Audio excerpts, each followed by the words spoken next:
Grab another.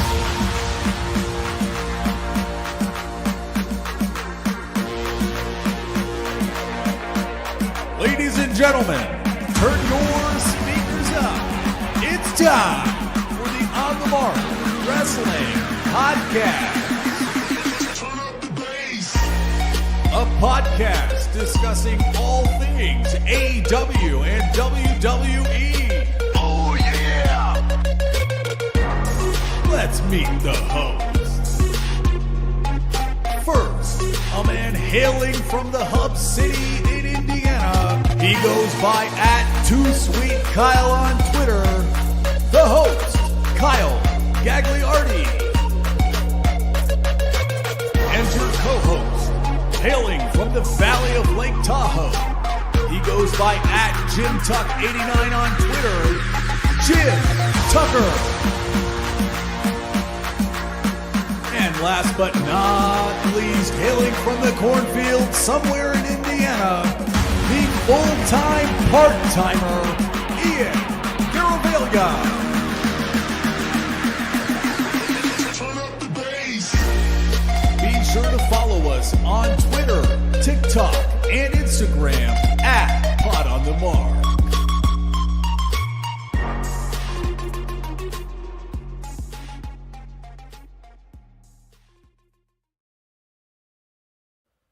What is going on, everyone? You're listening to the On the Mark Wrestling Podcast, hosted by the Marks, for the Marks, and I'm your host, Mr. OTM Kyle Gagliardi. And as always, I am joined by my good friend, Ian Garavaglia, the full-time part-timer. What's up, dog?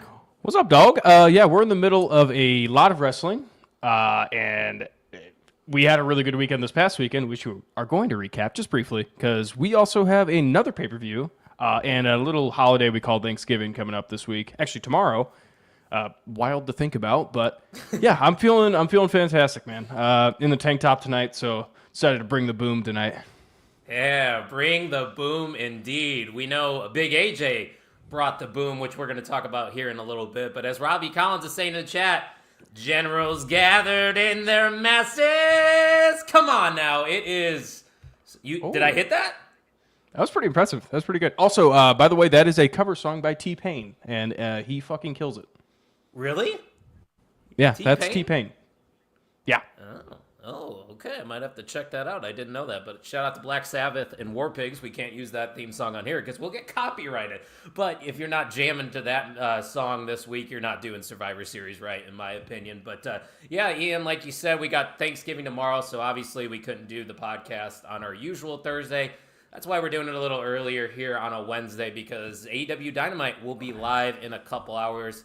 You know, the fallout from AEW Full Gear. And before we get into that, you know, just as a whole, how did you enjoy AEW Full Gear? What letter grade would you give it? I would give it about a B+. I genuinely, it was like an AEW card. I love the wrestling in the ring. I don't think there was one bad match, genuinely. I thought everything it hit where it should have hit. And we're going to discuss it. The closing of the show kind of pulled me away from it. And I know you have a lot to talk about for it. I do. So we'll get to that in a little bit. Robbie said, enjoy Thanksgiving, food and sports. How could it be bad? Exactly. We got Ian's Bears. We got my Packers on Thanksgiving. What's your prediction? Bears Lions. Are you excited? You know what? Yes. You've been competing. The Bears have been competing. Yeah, no, we get into really close games. We give some glimmer of hope, and then it's just ripped away from us. But we're playing football. Hey, that's probably the best case scenario. I know this is only a little bit we're going to talk about football, but you want to be competitive and see Caleb Williams develop, which he is, while still losing, so your head coach gets fired. It's a great situation for the Bears, honestly. So completely that's agree, talking football.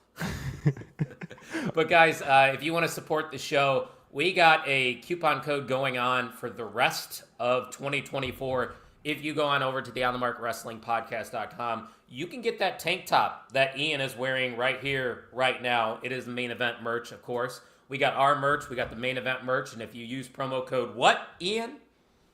Oh, shoot. Christmas? Xmas? Xmas. There you go. Use code Xmas at checkout. at the onthemarkwrestlingpodcast.com. You will save 10%. And if they aren't familiar with the Main Event Network quite yet, Ian, why don't you give them a little rundown on what we got going on over there? Yeah, same old, same old. We have the Indie Spotlight producing podcast, our brand new podcast, and we just had their very own Jay Gold represent the Main Event Wrestling Network and his own podcast this past Saturday. Had a really good discussion with him. Check them out if you have not, because they put on some quality content every single week. Obviously, you have us. We have other podcasters. We have Tim Vicious in the YouTube scene, still pumping out daily or weekly content. My apologies. New episode out this morning, technically, because it was a late night. Your editor was a little tired at the end of it. I forgot to send it out. Sorry, Tim, if you're watching. I haven't sent it out yet. And the Great Brown Hope also producing content as well and writing incredible blogs. Absolutely. So you can give us a follow at mainevent_net. And if you see that QR code right there in the corner of your screen right now, that will take you to the WWE shop. And we know we are now about a month away from Christmas. So if you still haven't done your Christmas shopping, scan that QR code, because a little bit of that comes back to the production of this show. We are an official affiliate with the WWE shop. So if you plan on purchasing any merch from their shop, use that QR code there in the corner. And it just helps us out. You're not going to save any money, but it helps us out. And if you like what we're doing here, then help us out. That's all I got to say. But, Ian, what do you say? Why don't we get into AEW Full Gear? Let's do it. All right, so we're going to start off with what actually got the internet talking. I don't know if you saw the actual stats of it all, but this matchup between Big Boom AJ and QT Marshall generated about 10.8 million clicks on social media, which put them at number 3, I believe, for the most interaction out of any professional wrestling content on X this year. So that in itself, Ian, speaks volumes. But then we hear what happened during the match. Apparently, Big AJ broke his ankle and still finished the match. And not only did he finish it, I thought this was a lot of fun. I thought this definitely served its purpose. How did you feel about Big Boom AJ versus QT Marshall? If we learned anything from wrestling or pro wrestling, especially over the past 5 years since COVID, we could learn one thing, is that entertainers can really pull off anything. Obviously, Big Boom AJ is a wrestler. He was a wrestler, and I guess you could say a veteran of the wrestling industry. He knows how to go in the ring, obviously. I mean, he's kind of up there in age, not in ring shape. We kind of saw that with the match, but we did not care because QT Marshall knows how to run the ring. He knows how to work with his opponent. And I mean, genuinely, this is going to sound like a joke, but I genuinely was emotionally attached. Like, I was emotionally attached to this match. I loved it because that father-son, like, overcoming the obstacle kind of storyline was really being displayed throughout the match. I mean, you put celebrities and entertainers in spots like this in the pro wrestling ring, and they actually devote themselves to it, like a Bad Bunny situation. If they genuinely care and will devote themselves to it, it creates magic. And this was such a good hit for AEW. They put him in the main event, obviously the buy-in, but still, I absolutely loved everything about it. I'll tell you what, Roman Reigns better look out, because Big Justice hit that spear on QT Marshall, and he did it well, and he knew what to do. It's like, this is a kid we are talking about with Big Justice. And then the Rizzler coming out holding hands with Paul White, like hitting the Riz face. I don't know how to do it. I probably botched that, but hell, it was just all around good fun. And Ian, when I say this, I genuinely mean it. This was my 3rd favorite match on AEW Full Gear. I was going to try to hit you with that, Zinger. Yeah, I agree. Maybe 3 or 4, but yeah, I loved the match. Like, genuinely loved it. And I was expecting a very mediocre kind of like fun match, but as soon as they took it to the top ropes and they executed everything, I was like, holy shit, this is good. This is really entertaining. And they did a hell of a job with it. Yeah, just think back to like Johnny Knoxville at WrestleMania with Sami Zayn, had one of the best matches on the card. It doesn't always have to be serious, guys. And even if you don't get it, even if you don't like the Costco guys, just because it's meme culture, you still have to try and comprehend the business side of things, because numbers talk, and what they drew on social media says it all. People cared about this, Ian. There's no denying it. People want to bring the boom. That's all I got to say. We do have a comment here, though, from Robbie. He said, didn't watch Full Gear, but the upcoming AEW show, Thanksgiving Eve card, I saw advertised look really good. Yeah, that's happening tonight. Don't we have some Continental Classic matches, Ian, going on? We have one. I know we have Mark Briscoe versus Shelton Benjamin, I do believe. I think that's right. I think there's a few of them happening tonight. I'm not 100% sure. I want to say Jamie Hayter, she has a matchup tonight as well. But I agree with Robbie. I think what they're going to be doing the next couple weeks, and Ian and I actually are going to be in attendance next week for Dynamite in Fishers, Indiana. So we're going to get to see some of this Continental Classic action, which, I mean, it's not, for me, I'm not a huge tournament guy when it comes to professional wrestling. I've said it a million times, I'm a story guy, but we know we're going to get good matches, and we're probably going to get some tonight and to next week. Yeah, no, absolutely. Yeah, 10 minutes down the road, we are in for a night of really good wrestling, and I genuinely can't wait. Yeah, but to update, we have Ricochet versus Claudio as well for the Continental Classic. I'll tell you what, and we're not going to talk about that match, so I'll just hit on it quick here. Was not a fan of Ricochet and Takeshita. Not at all. It felt weird. I mean, but sometimes you have that where just styles don't clash well, and it's nothing on either of the wrestlers. It did. It felt a little clunky, felt a little choreographed at times. Takeshita is really good. Like, don't get me wrong, but he's not a guy that can... I think he's still relatively green. Again, I am out of the business. I have no fucking clue. But this is a guess. Absolutely a guess, yes. He's still very young, so you can't rely on him and Ricochet just to throw out a match and put on a banger. And maybe they were just trying to work a slower style, too, because a lot of the matches kind of had similar flows and psychology to it on the card. I don't know if you noticed that as well, but it seemed like the heels were targeting specific body parts throughout a lot of matches. And that's kind of why I'm going to, gloss over a few of these matches because, like I said, we are on a time crunch. I do want to say, were you anticipating to skip the Jay White match in Hangman? No, I have that actually on the ticker right over there. So you'll be able to see what I got coming up. But perfect. I definitely want to talk about this one first because for me personally, this stole the show. We all expected great things out of Will Ospreay, out of Hangman and Switchblade and MJF and Roderick Strong. That was easy to understand. We all saw that coming. But a lot of people have been putting, dragging Mercedes' name, I should say, in the mud as of late, and rightfully so. But I think this match right here, Ian, proved that Mercedes Moné most definitely still has it. And Chris Statlander has now been a part of, in my opinion, two of the best women's matches in AEW this year. Yeah, this match was fantastic. This was my number 2 match of the night, which I think the number 1 is pretty simple for my sake. But Statlander showed out, and I'm not gonna lie, I kind of wish he won the title at the end of it because I think they had something to backboard off of. Again, I understand it's more about the chase, but I felt like this was the time. It kind of felt like the, I don't know. It kind of felt like a Wardlow match where it's like, this has got to be the time. This has got to be the time he wins the match. Yeah.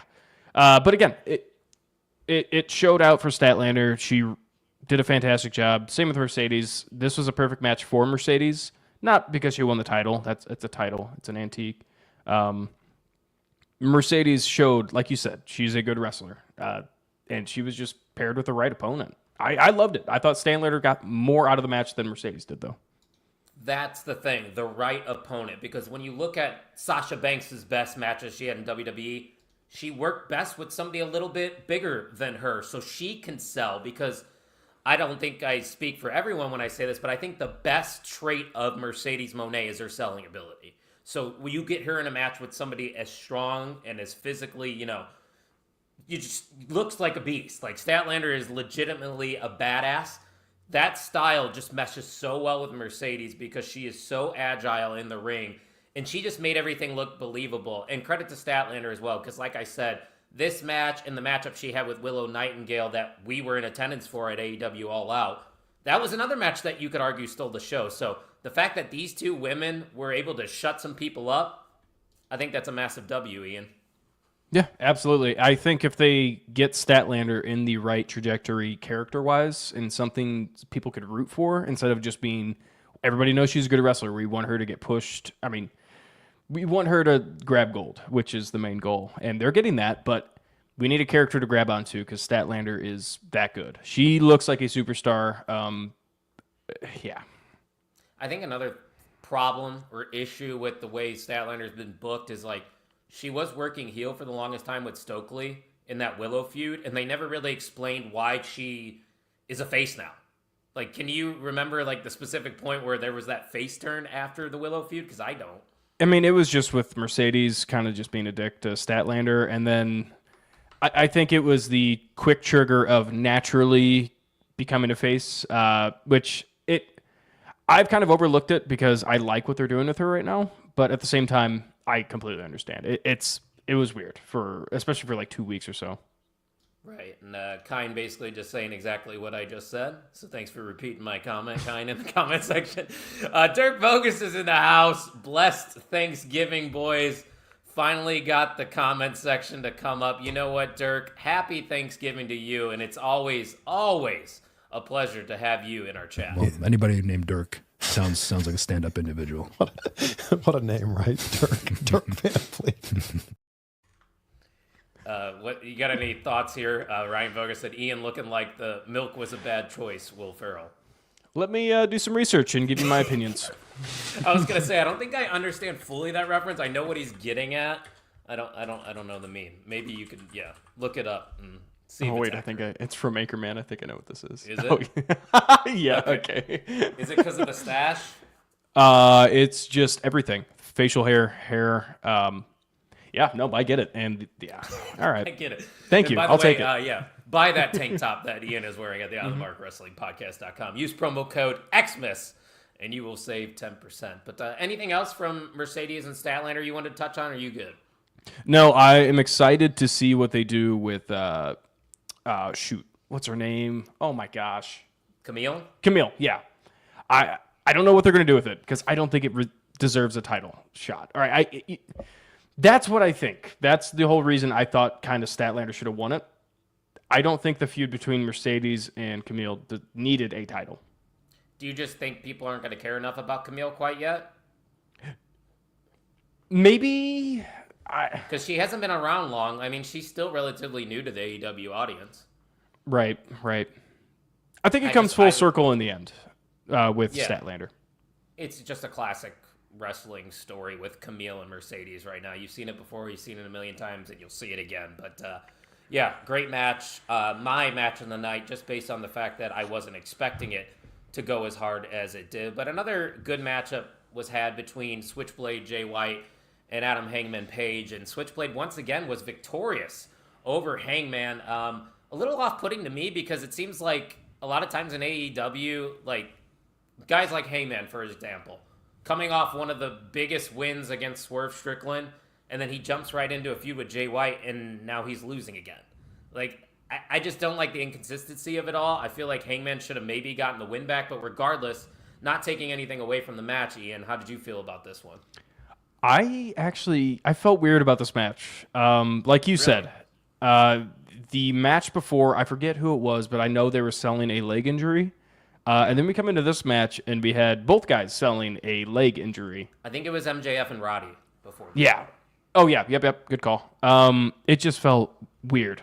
Again, it was a great match. I just wish like the booking would have been a little bit better because it was exhausting watching people go after legs for an hour. Match.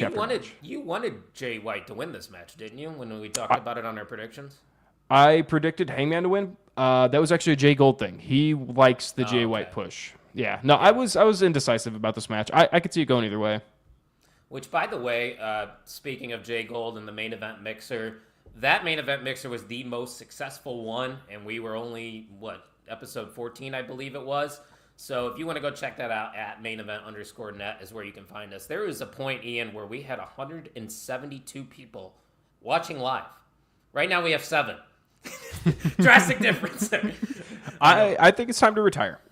I really do. I think we should give it up, guys. Since we only have 7 viewers, what do you think? Sign off? All right. Yeah.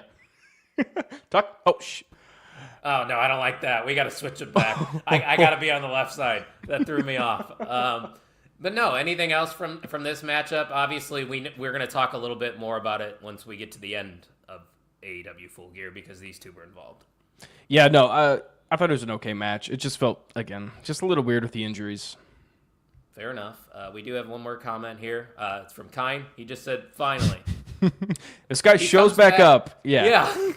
You can say it. Go ahead. No, guy shows back up after weeks on weeks on weeks and goes, I'm blaming it on work. I could finally show up because I don't have to work. Okay, And now he's dragging us.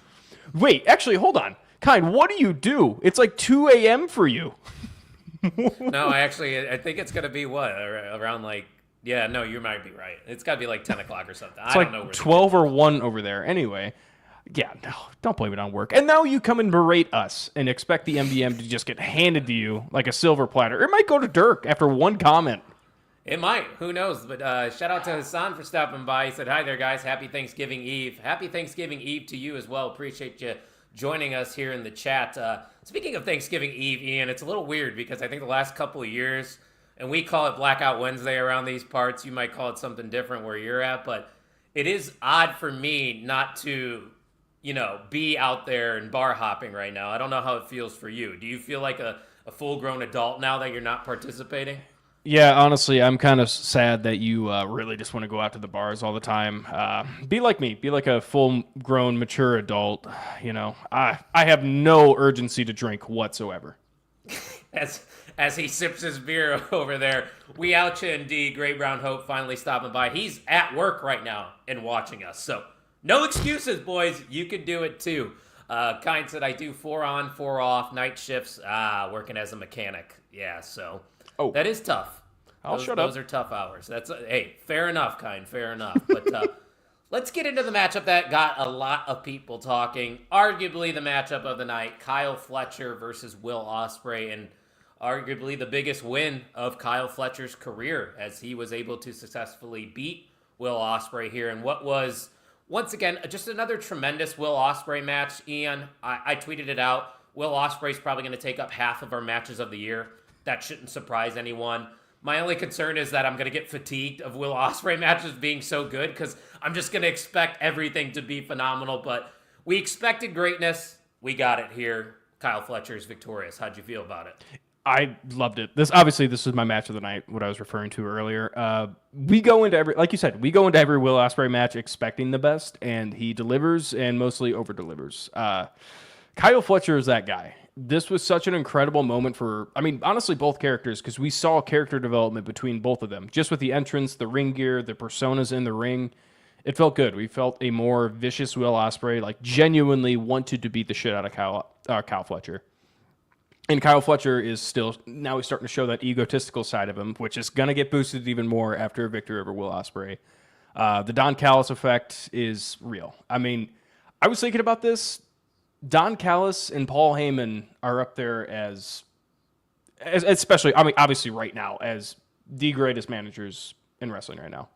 Well, definitely right now, for sure. I wouldn't put Don Callis in the top 5 just yet, but if he keeps doing business in AEW for the foreseeable future, you can make that argument for sure. But shout out to Rick. He said just happened upon the podcast and his recommendation. Thought he'd check us out. Watching in Amarillo, Texas, home of the late, great Terry Funk. Rick, appreciate you stopping by, my friend. Kind said, what an absolute banger. Huge win for Kyle. It was a great match. My only issue was the pile driver on the stairs should have been sold way more. And I think that's a fair criticism out of that match. They sold it like crazy, though. For AEW, it felt like somebody died. Kyle Fletcher, instead of 5 seconds, 10 seconds this time? No, genuinely, I want to watch that back because I didn't notice that. I thought they actually sold it pretty well. And that's not me being like an AEW homer or anything. So you're Kyle calling Fletcher yourself sold an AEW homer? No, yeah, absolutely. I hate WWE. Let's go tribalism. Come on. No. But no. Kyle Fletcher, he sold his knees, which was incredible. Kyle Fletcher sold his neck, the entire match, actually.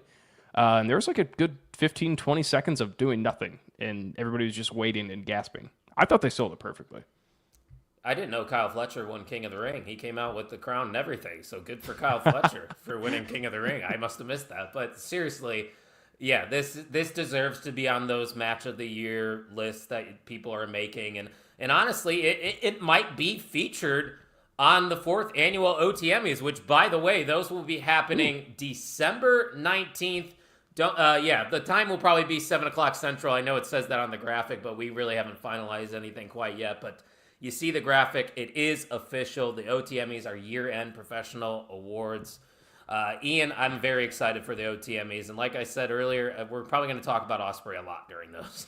Yeah, you are going to be sick, or whoever is saying his name is going to be very sick of saying his name. But yeah, no, if you haven't been to an OTMEs and love wrestling, which is hint, hint, wink, wink, we love wrestling here at the podcast at OTM.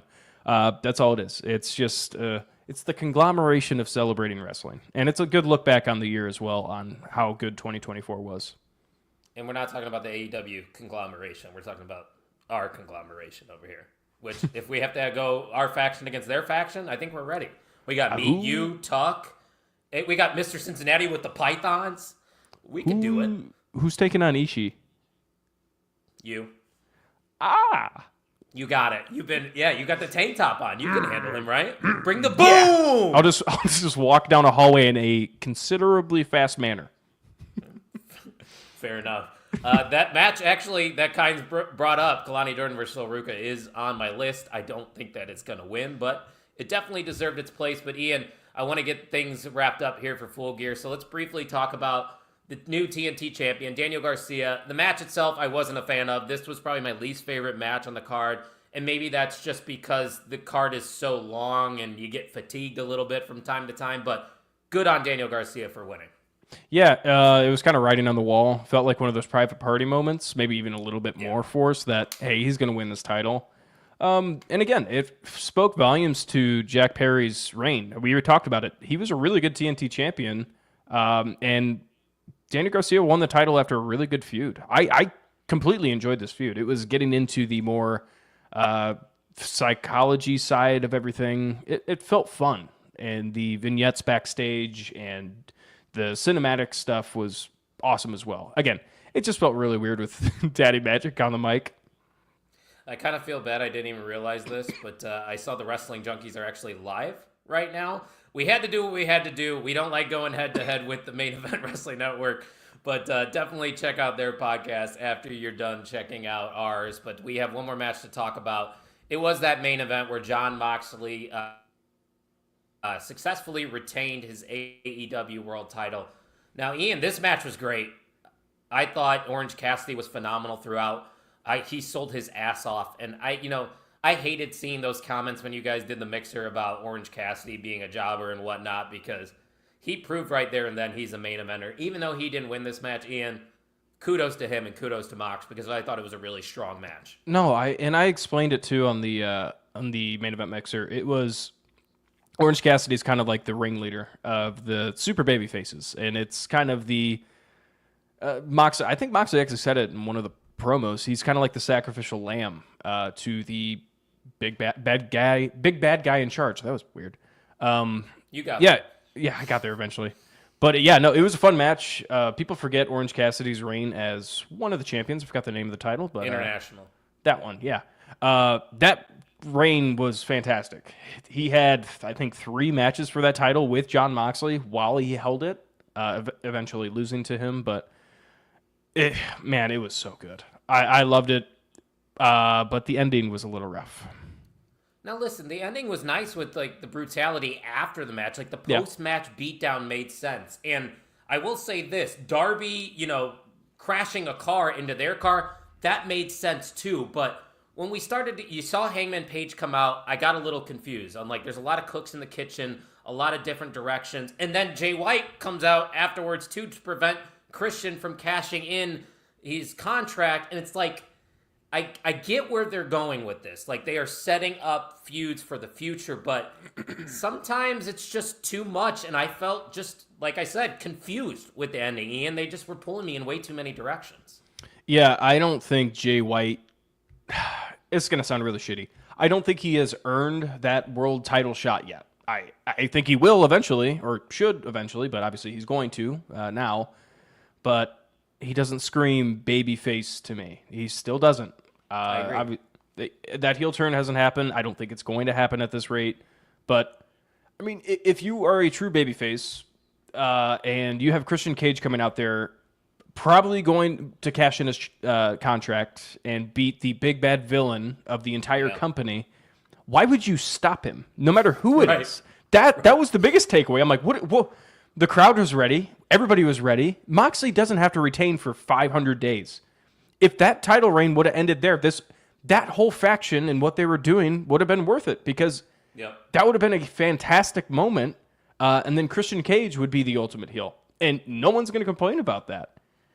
That's a good point. Like, why wouldn't everybody just get behind Christian Cage? Like, we hate Christian. He's going to talk shit about our dead parents, but it means we get the titles off of Jon Moxley, who's been killing everybody. Literally.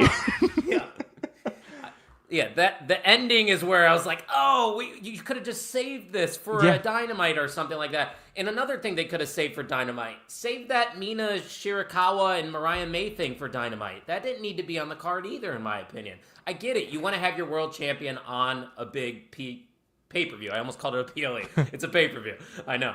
But I just think that also didn't need to be on the main show. I will disagree on that one, because we haven't seen her for a while. And it was kind of a running joke that she hasn't been on a pay-per-view in a while and was teasing at this whole party thing for a long time. It was a weird segment. I didn't really thoroughly enjoy the segment because I'm not fully aware of Mina. I don't know if she's that good in the ring, and I don't know if Mariah May could hold against that and put on banger matches with her. So I don't know. That's just me, but I think it was okay being on the match card, just because we haven't seen her in a while on a pay-per-view. You want some shine on that world title, because the TBS title at this point is getting to the point where that's the go-to title to watch. Yeah, fair enough. Bill, an early stream, brother. If you want to keep up to date on what time we're starting, at Pot on the Mark is where you're going to be able to get all those updates. But Bill, appreciate you. Hot Sauce Bill Moss. I forgot to call him that, by the way. Hot Sauce Bill Moss is back in the chat. He said, let me catch up. But you can choose to watch live, because we're going to get right into Survivor Series that is happening this Saturday at an interesting start time. I believe it's going to be starting at 6 p.m. Eastern time. So we're going to be in and out here. We only got 5 matches to talk about. But I tell you what, Ian, looking up and down the card, I think they did a good job wrapping things up, because going into this week, the only ones we knew that were happening were the 2 War Games matches and Gunther versus Damian Priest. Now they just added LA Knight, Shinsuke, and Braun Breaker versus Ludwig Kaiser and Sheamus. So where are your excitement levels at going into Survivor Series this weekend? I'll be honest with you, and I have told you through text, and again, I'm going to get a lot of shit for this, but it's been weird. I can't stay invested in the WWE. And again, I don't know what that says. I really don't. Call me a hater. I'm not a hater. I'm trying to watch every single week, and I have it turned on by TV over there. And I sit there and I watch, and I don't know. Again, please explain it to me why I'm not enjoying it. I really don't know. I don't know. Maybe you're watching too much wrestling, because I find it hard to not enjoy what the WWE is, cranking out every single week. Like, even on NXT, I think NXT's clicking on all cylinders. But quick comment from Bill as he catches up. Hangman versus Jay was good. Statlander versus Mercedes was a banger. And Ospreay versus Fletcher, to no surprise, stole the show. Hot Sauce Bill Moss. There's your AEW Full Gear review. Bill Moss, what was your reaction to the AJ match, please? Oh no, he's not a Costco guy fan. Yeah, he's not. Kine, I'm actually at a 10 out of 10, but Kine says 9 out of 10 for Survivor Series. Excited to see if Nakamura wins that title. The outcome of the Bloodline match and the IC triple threat could be a match of the year contender. So we're going to start with one of the War Games matches, because there's going to be 2 happening. I'm sure they're going to bookend the show with these War Games matches. So let's get into Women's War Games. And spoiler alert, before you look at the screen, don't look at it. They revealed who the 5th member is going to be, because SmackDown was a pre-recorded show last week. So for Team Rhea, I guess that's what we're going to call it, you got, of course, Rhea Ripley, Bianca Belair, Io Sky, Naomi, and replacing the injured Jade Cargill will be Bayley. They will be taking on the women's champion Liv Morgan, Rodriguez, I forgot she changed her name again, Nia Jax, Tiffany Stratton, and Candice LeRae. Ian, this one's interesting, especially now that we know Jade Cargill is going to be on the shelf for a little bit. I think that eventually they're going to have to split those women's tag team titles, so I'm interested to see if there's going to be any dissension of sorts in this match. A lot of people seem to be speculating that maybe we could get a Naomi heel turn, or maybe even Bianca decides to turn heel. Do you think this would be the right time and place for a heel turn in War Games? I think it definitely needs a heel turn because, like I said, I'm not, especially with this women's War Games match, I'm not too invested into this one. It just kind of feels like a mismatch of a lot of faces against, I mean, the heels side is a little bit better in my opinion, but it feels like a lot against a lot, and I need some explanation as to why everything is matching up the way it is. Because I understand the Bianca Naomi. I understand why, obviously, that one makes sense. It's the Rhea, Io, and now Bailey. It just, again. Well, Rhea's feuding with Liv, so that's why Rhea and Liv are in this match. Liv and Raquel also want to crack at the tag team titles. That's why they're in this match. Naomi and Bailey have had an on-screen relationship on SmackDown now recently for the past couple months. I mean, I think it all makes sense why these people are here. And now Candice LeRae is actually a part of the Nia Tiffany kind of faction they got going on. So that's why Candice is in this match as well, just to catch you up on all that. But Bill said no comment on the Costco dudes. Worst spear I've ever seen. But I'm going to have to pull up Kynes because I agree. That was the greatest spear in professional history. Boom! Boom! Boom! Boom! Boom! That's the last time I'm booming on here. Dirk says, I don't say too much, but I really hate the 2-hour shows for Raw. Seems like they're cramming too much and not enough time. And I think that's a fair take, Ian, because I kind of agree with him. Yeah, no, it's a fair take because I'm not going to lie. I went back after today. I watched live Monday Night Raw. I went today before the show just to give a full recap of everything. And I didn't realize there was not a lot on the show, but it felt super quick when I was watching it live. If that makes any sense. No, well, I think that's also a good thing when like a show feels like it goes quick because that means that they're hitting, on the right times and everything. That's how I view it. But Kyne says Naomi is turning heel. She attacked Jade. Trust me on this, Kyle and Ian. I see the vision. So let me ask you this, Ian. Actually, no, I go first because I am the OTM PLE champion, I think. Because you're the AEW champion, right? Yeah. Did you just yes. No, Tuck's the AEW champion. Well, he can't say it, so I'm still the champion. No, he hasn't been up. Jim Tucker is our AEW champion. But I get to go first for the pick. But before we do, Rick said, I have been very lukewarm on AEW for a while. I'm excited about the fact that they are leaning into the Costco guys simply due to the fact that they need to reach an audience that isn't in their base. That's a good point, Rick. And he also said the story layers of the team in the women's match is very deep, and he is right. I'm sorry for my co-host. He doesn't pay much attention to WWE. I try. I can't explain it. He's busy. He's young. A busy boy. He's living life, I guess. But I agree with Bill Moss. I do prefer the 3 hours. But let's get into the picks here. So I'm going to go first, and I'm really torn with this one because I think you can make a case for either side here.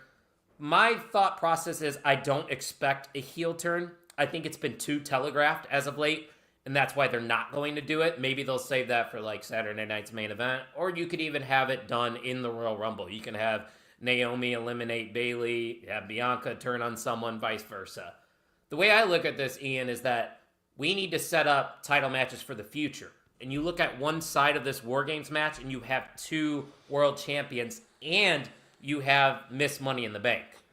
They don't need to win.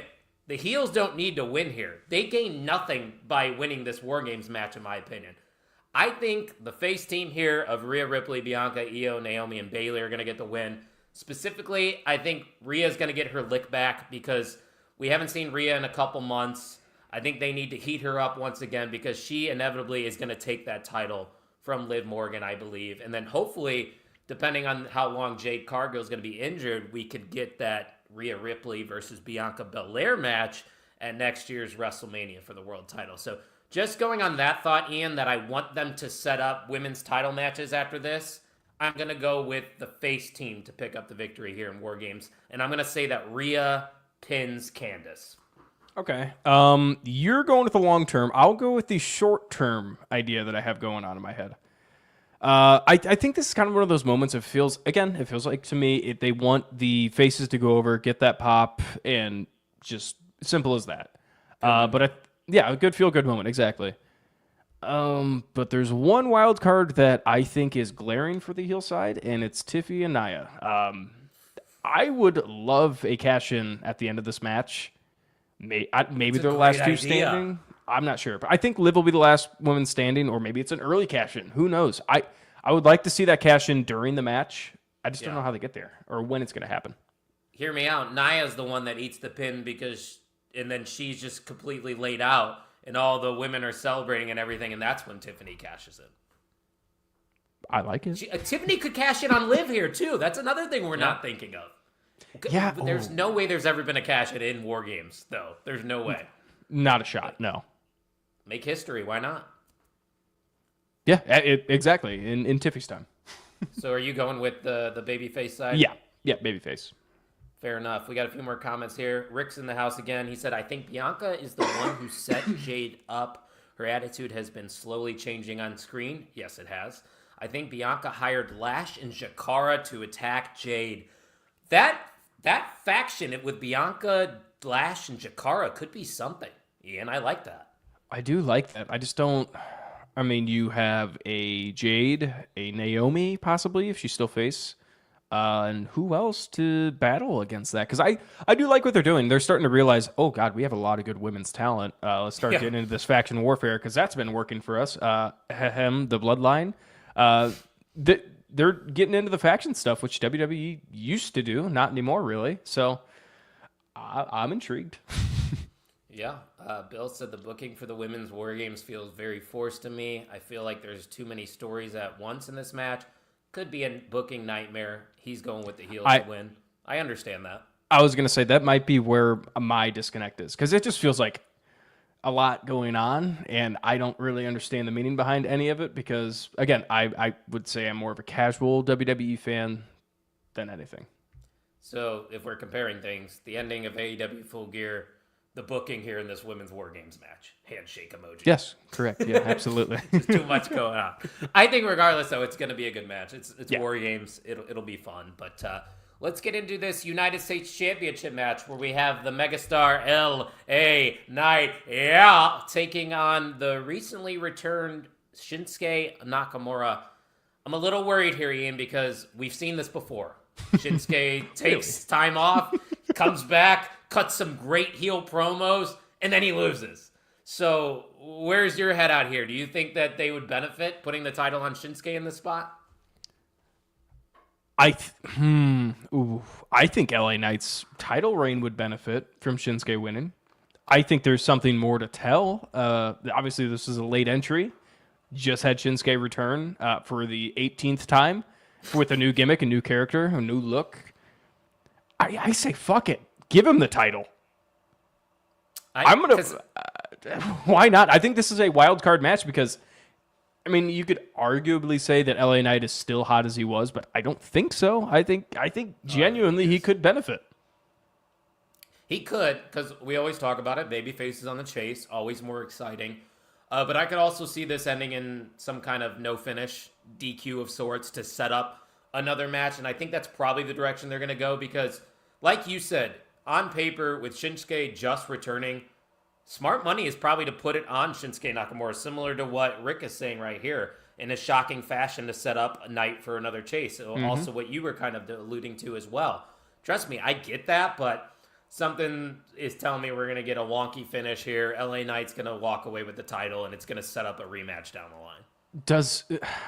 What does that do for Shinsuke's new character, though? That's my only thing. It's like, dude, at some point you have to give Shinsuke the ball and say, all right, run with it. See what you could do with it. And if it sucks, throw it back on LA Knight. It's no harm done, no foul.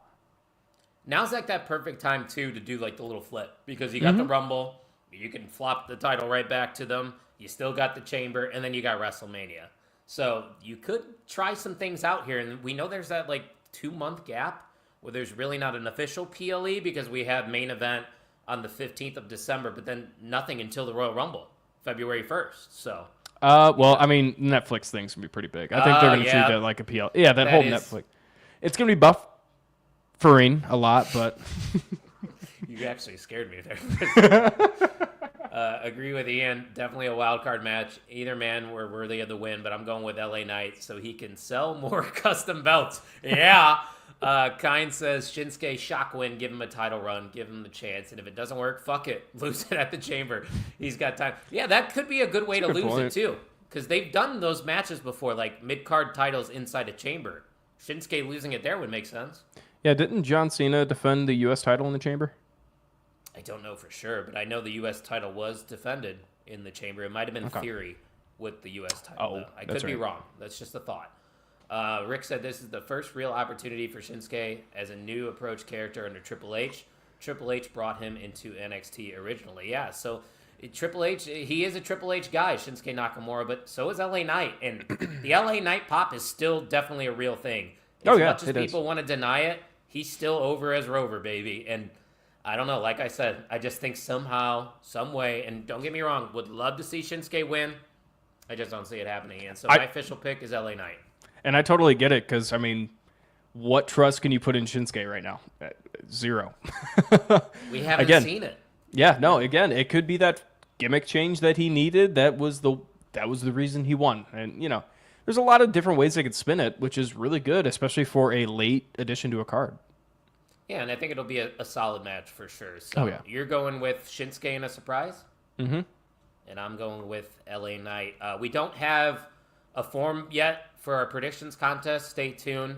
Maybe Jim Tucker will be working on that. If he doesn't, we might not have a predictions contest. But if we do, I'm assuming we are going to add for a spot on the tiebreakers of who's going to pick who.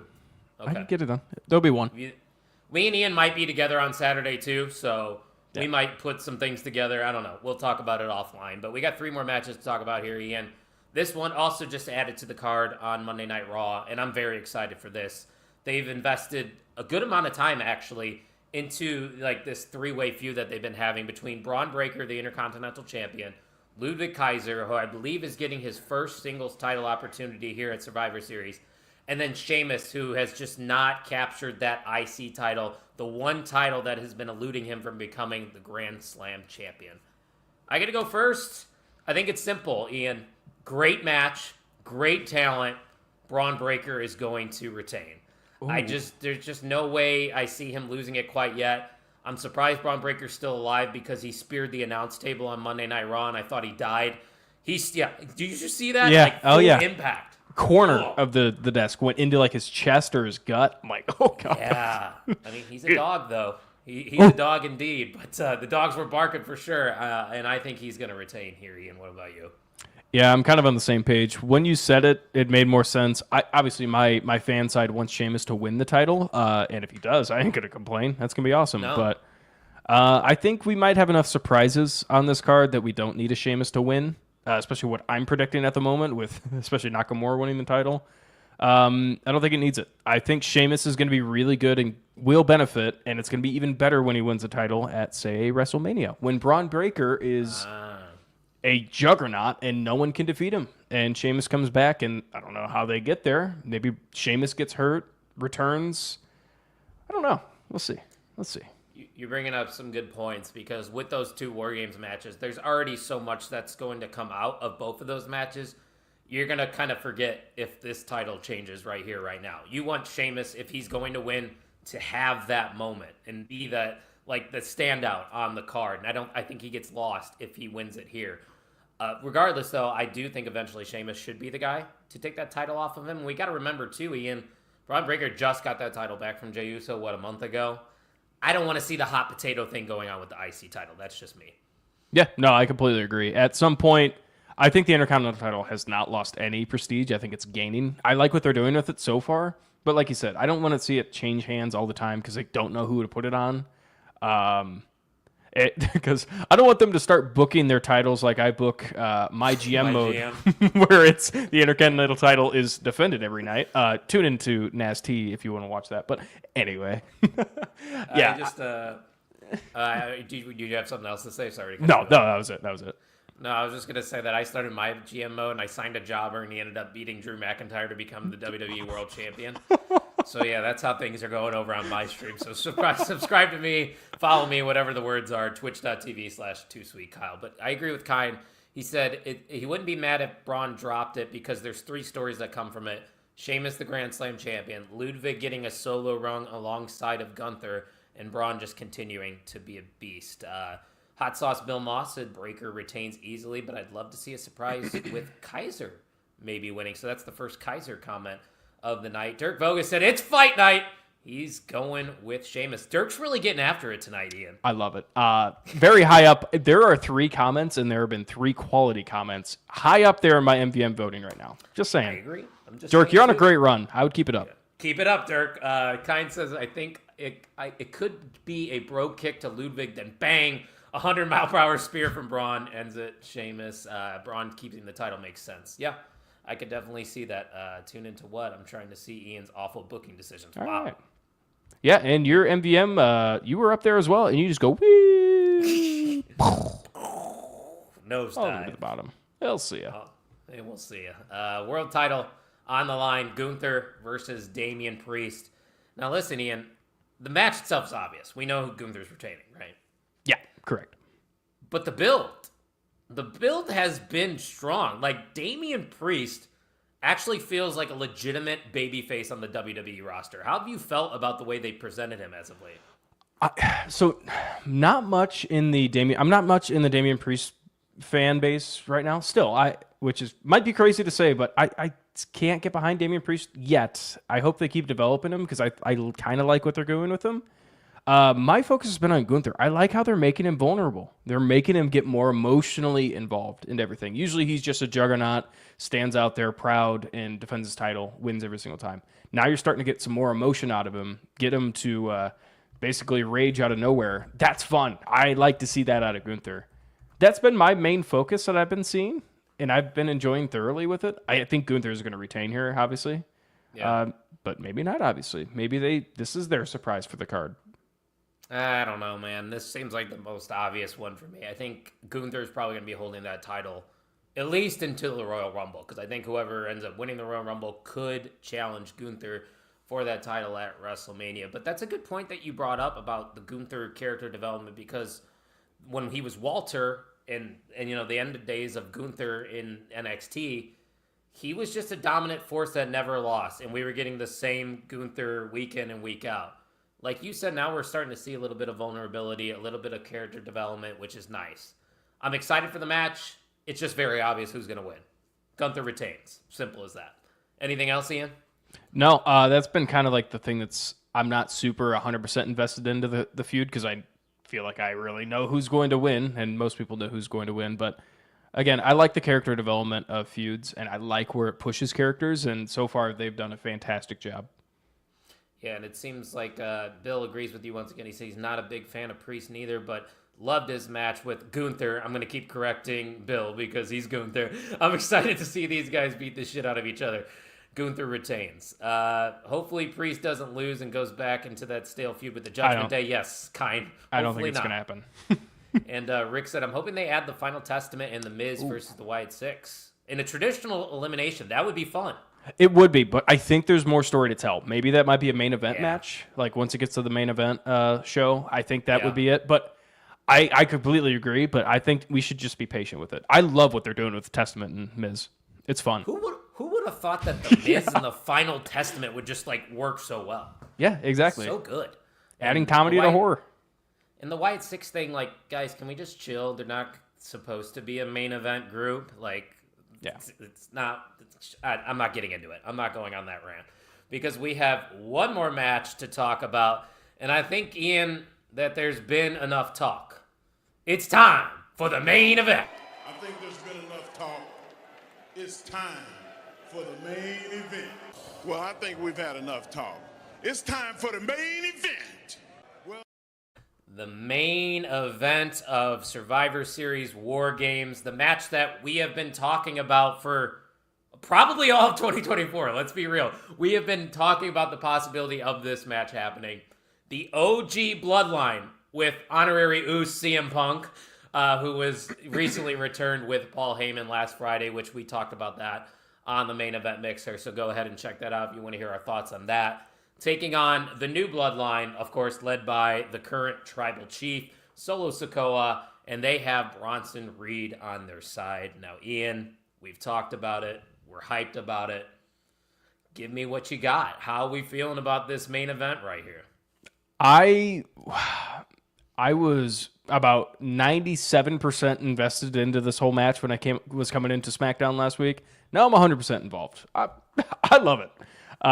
For CM Punk's sake, with Paul Heyman again, they kind of showed signs of it'll be Roman versus CM Punk at some point in the future, in the near future. Yeah, that could be it. And that's going to sell a lot of people. So I'm excited for that. And plus, we have the obvious overarching story of Bloodline versus Bloodline. Again, I still hate that Bronson Reed's a part of the new Bloodline. But again, now it makes sense. It looks good. He looks good with them. I agree, but just at first it did not make sense, and it totally just took me away from it for a little bit. But That's fair. Now that we have CM Punk involved, we know what's going to happen with the Seth Rollins kind of story, what's going to come out of it.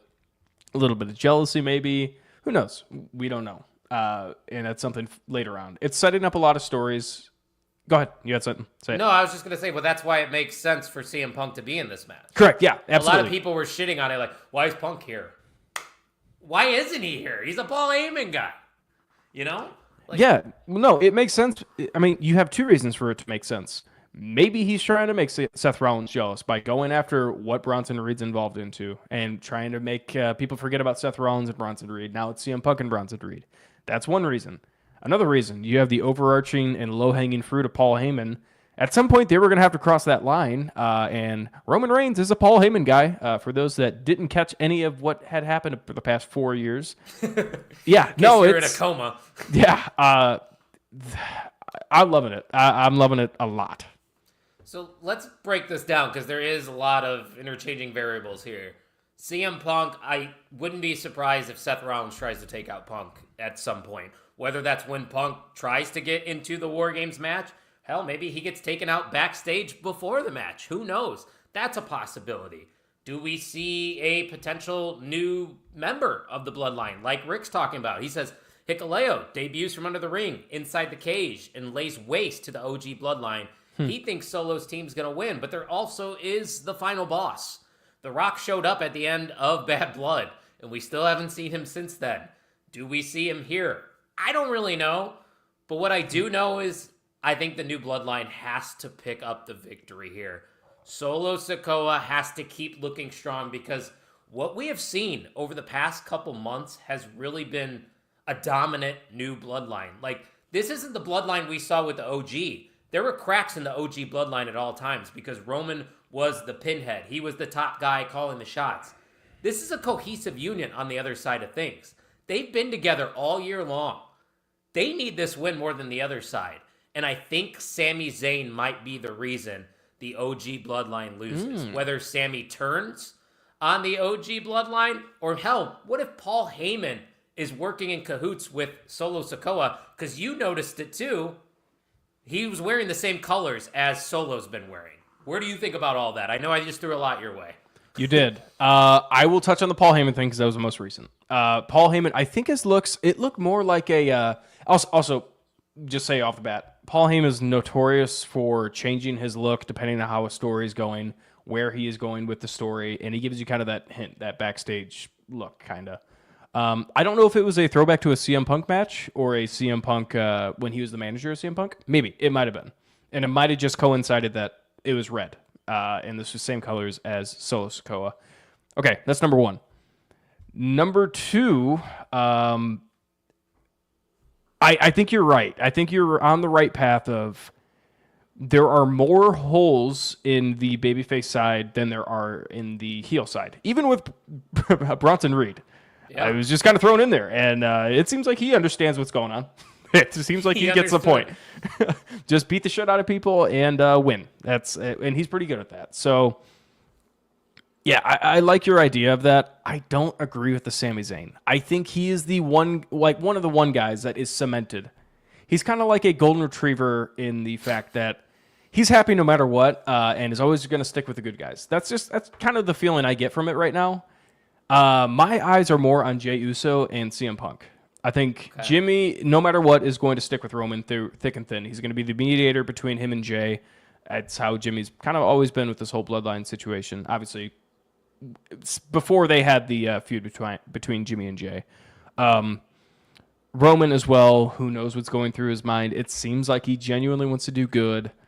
I think he's out of the question for turning on anybody. Jay, again, another guy, you have no idea what he wants to do with the whole situation. CM Punk, we have a new CM Punk, it seems like, with Paul Heyman. Who knows what Paul Heyman is whispering into his ear. My eyes are on CM Punk and Jey Uso.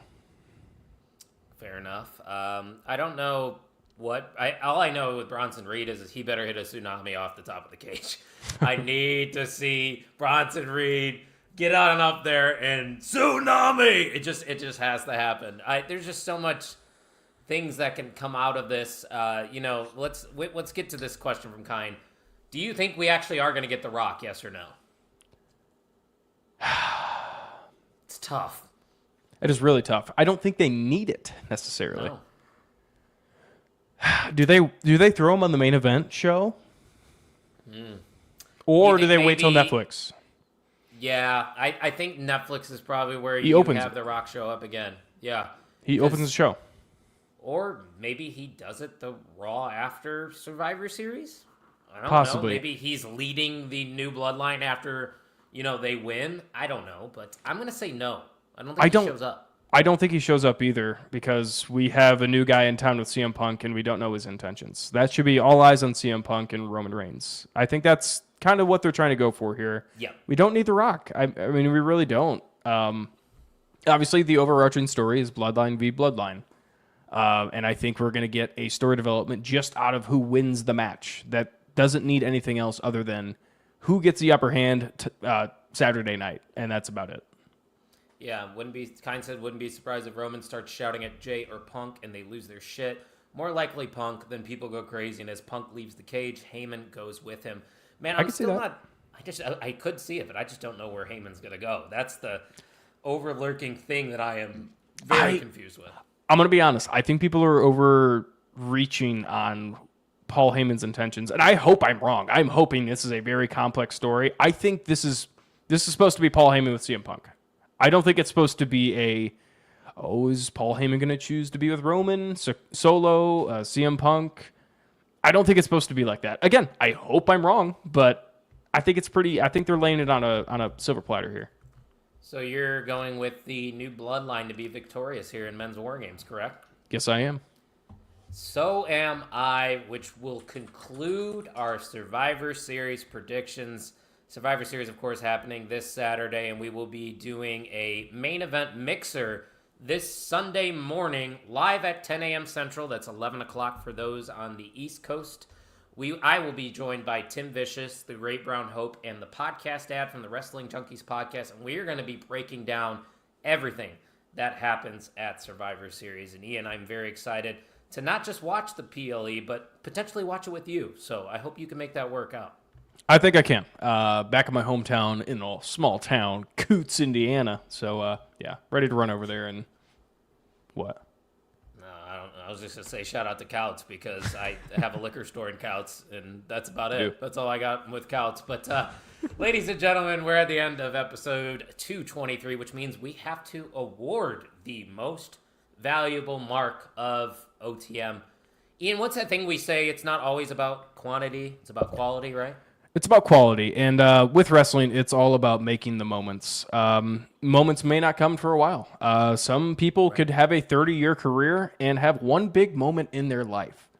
We've seen that many a times. I mean, we're having a late rise from Shelton Benjamin now on AEW. It's awesome to see. It's really cool. It may not be completely going crazy throughout his career, but hey, once you have that moment, you're a solidified legend. And Kyle, I think we have a solidified legend tonight.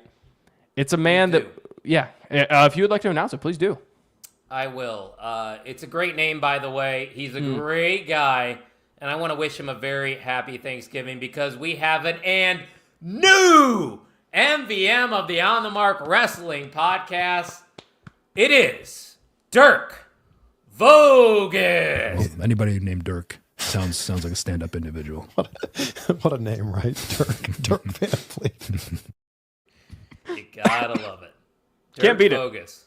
And it's a holiday week. You know, him finally getting gold once again. You love to see it. But also, you love to see Rick subscribing to the channel. He said he would definitely see us again. Rick, you had some great comments tonight. So please come on back next week while we be talking about NXT Deadline. What you got? And speaking of subscribing to the YouTube channel, if you haven't heard, we have a nice little giveaway going on. Our very own Jim Tucker has 2 signed Rey Mysterio figures, authenticated, by the way. And Jim Tuck is a pro wrestling fig guy, so he will explain to you that it is legit. A signed Rey Mysterio figure, once we have 400 subscribers, one of those 400 will win that and get shipped to with a signed Rey Mysterio figure in the box. Also, overseas shipping, I apologize. I know we are overseas, but it's a little expensive. Probably not gonna. It might be tough unless you want to pay for the shipping, which will be cheaper than the actual figure. But again, that'll work out once we hit 400. So tell a friend. Bill, you're essentially right. He did cash in Money in the Bank to win MVM. But, you know, we're all about moments here at OTM. But we appreciate everybody interacting with us as always, because it's difficult when we go live on a day that's not Thursday for people to catch us. But we ended up having about 20 of you tuning in live. So be like Rick, be like Bill, subscribe to the channel. I just looked. We are 33 subscribers away from hitting 400. And if you want to add 5 entries to our giveaway, I should say, go to the OnTheMarkWrestlingPodcast.com. Use promo code Xmas at checkout. Save 10%. Screenshot your order. Send it and DM us at PodOnTheMark. And I will add 5 entries to that signed Rey Mysterio figure. Christmas is right around the corner, Ian. It's time to get those ugly OTM holiday sweaters. Yeah, or if you're a guy like me who's very warm-blooded and even in the winter likes being in a tank top, yeah, you get one of these as well, because this thing is comfortable, and I wear it. Usually it makes it about a day out of the dryer, because I wear it pretty much right after. Damn, so that's just a workout tank right there? Well, it's a relaxing tank. It's very comfortable. All of our merch is comfortable. So if you want to support the show and get some merch for this holiday season, OnTheMarkWrestlingPodcast.com. Use promo code Xmas at checkout. You will save 10% off of your order. Ian, any final remarks before we sign off for episode 223? No, I got nothing. It was a great show. I was expecting a minimal audience, but we popped off. We popped large tonight. Popping large indeed. Don't forget, guys, we're just a few weeks away from the biggest, the best professional wrestling year-end award show. Join us for the 4th annual OTMEs. That will be taking place Thursday, December 19th at 7 p.m. Central, live on Facebook, YouTube, and on X on my account. Little spoiler alert, I probably will be getting us verified on the OTM account next year, so we will be going live off of the OTM account. I will not be verified anymore, because I'm going to be honest with you, Ian, being verified does nothing. Absolutely nothing. Except lets you go live. That's it. It just lets you go live. So what you're saying is Twitter says, we do not care. Yeah. You could say that Twitter is saying, we do not care. I'm here to tell you right now, we don't care. Let me tell you something. We don't care. Shout out to Stephen A. Smith for making a run in there at the very end. Dirk Bogus getting a thank you in the comment section for becoming a two-time MVM of the On The Mark Wrestling Podcast. It was a great time, like Ian said. Thank you guys for joining us. AEW Full Gear is in the books. We got Survivor Series this weekend. We're very excited. We have NXT Deadline next weekend, and then the weekend following that, we got Saturday night's main event. So a lot of OTM content is coming your way. Thank you guys for listening to the On The Mark Wrestling Podcast.